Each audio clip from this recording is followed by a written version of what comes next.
منا عارف کا جو مکاشفہ ہے اس میں قیامت کے نزدیک یہ بتایا گیا ہے کہ یاجوج ماجوج کی قومیں پوری دنیا پہ پل جائیں گی اور صرف مکہ اور مدینہ سے بچے رہیں گے. تو اس کا مطلب میں یہ سمجھاؤں کہ جو مسیحی اقوام ہے وہ مکہ و مدینہ کو چھوڑ کے پورے جزیرہ عرب سعودی عرب پہ بھی چھا جائیں گی اور اس پہ بھی حکومت کر لیں گے.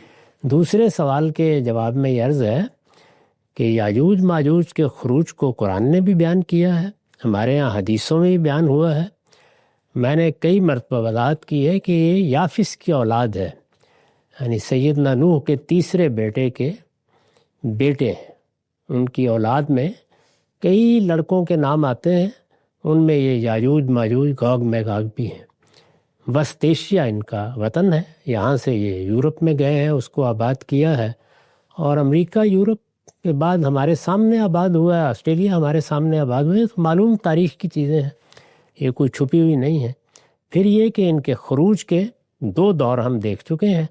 ایک وہ جب چنگیز خان نے اس پورے علاقے کو، جس کو ہم شرق اوسط کہتے ہیں، رون ڈالا تھا اور ایک بڑی سلطنت قائم کر لی تھی.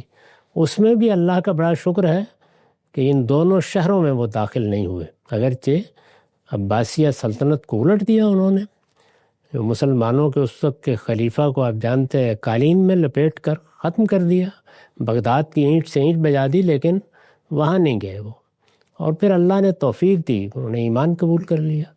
دوسرا جو دور ہوا یا دوسرا خروج ہوا ہے وہ بھی قریب کی تاریخ میں ہوا ہے. برطانیہ عظمیٰ ہے مشرقی، یورپ کی بہت سی طاقتیں ہیں وہ نکلی ہیں، اور انہوں نے نکل کے بالکل اسی طرح دنیا کا احاطہ کر ڈالا ہے. نئی دنیایں دریافت کر لی ہیں، اور وہ جو یوحنا عارف کے مکاشفے میں تصویر ہے وہ بالکل انسان نے اپنی آنکھوں کے سامنے دیکھ لی ہے کہ دنیا کے سب پھاٹکوں پر ان کا غلبہ ہو گیا. اس میں جزیرہ نما عرب میں بھی لوگ چلے گئے تھے، فرانس تک.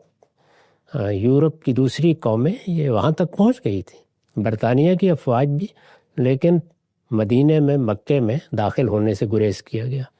تو جو وہاں تصویر کھینچی گئی ہے حدیثوں میں بھی اور بائبل میں بھی ٹھیک اس کے مطابق ہی ہوا ہے.